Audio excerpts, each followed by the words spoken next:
बहुत समय पहले की बात है। एक नगर में राजा सूरदत्त राज्य करते थे। वे धर्मप्रिय और दानशील थे, प्रजा से प्रेम करते थे, लेकिन उनके मन में एक गहरा दुख था। उनके पूर्वज किसी पाप के कारण पितृलोक में शांति नहीं पा सके थे और उनके कुल पर ये कलंक बना हुआ था। राजा ने अनेक यज्ञ और दान किए, पर मन का संताप मिटा नहीं। एक दिन महल में एक तेजस्वी ऋषि शांतानंद पधारे। उन्होंने राजा को देखकर कहा, राजन, तुम्हारे पितर अभी भी बंधन में हैं। उनकी मुक्ति का एक ही उपाय है, इंदिरा एकादशी का व्रत। इस व्रत से पितरों को स्वर्गलोक की प्राप्ति होती है और उनका कल्याण होता है। राजा ने विनम्र होकर पूछा, भगवान, ये इंदिरा एकादशी क्या है और इसे कैसे करना चाहिए? तब ऋषि बोले, पितृपक्ष की कृष्ण पक्ष की एकादशी को ये व्रत किया जाता है। इस दिन उपवास, भगवान विष्णु की आराधना और पितरों के लिए तर्पण तथा दान किया जाता है। जिसने ये व्रत सच्चे मन से किया, उसके पितर दुखों से मुक्त हो जाते हैं। राजा ने उसी क्षण निश्चय कर लिया कि इस बार वो अवश्य इंदिरा एकादशी का व्रत करेंगे।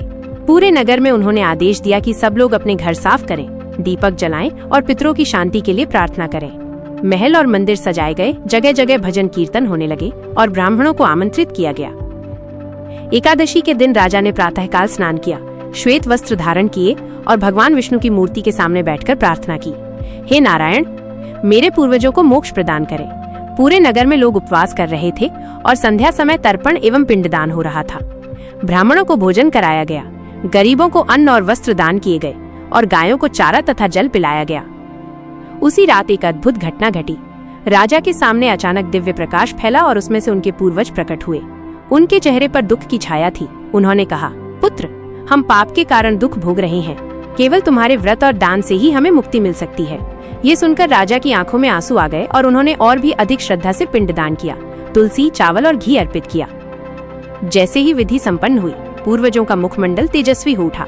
वे बोले, हे पुत्र सूरदत्त, तुम्हारी भक्ति और त्याग से अब हमें मुक्ति मिल रही है। हम स्वर्गलोक को जा रहे हैं। तभी आकाश से एक दिव्य रथ उतरा और पूर्वज उस पर बैठकर प्रकाश में विलीन हो गए।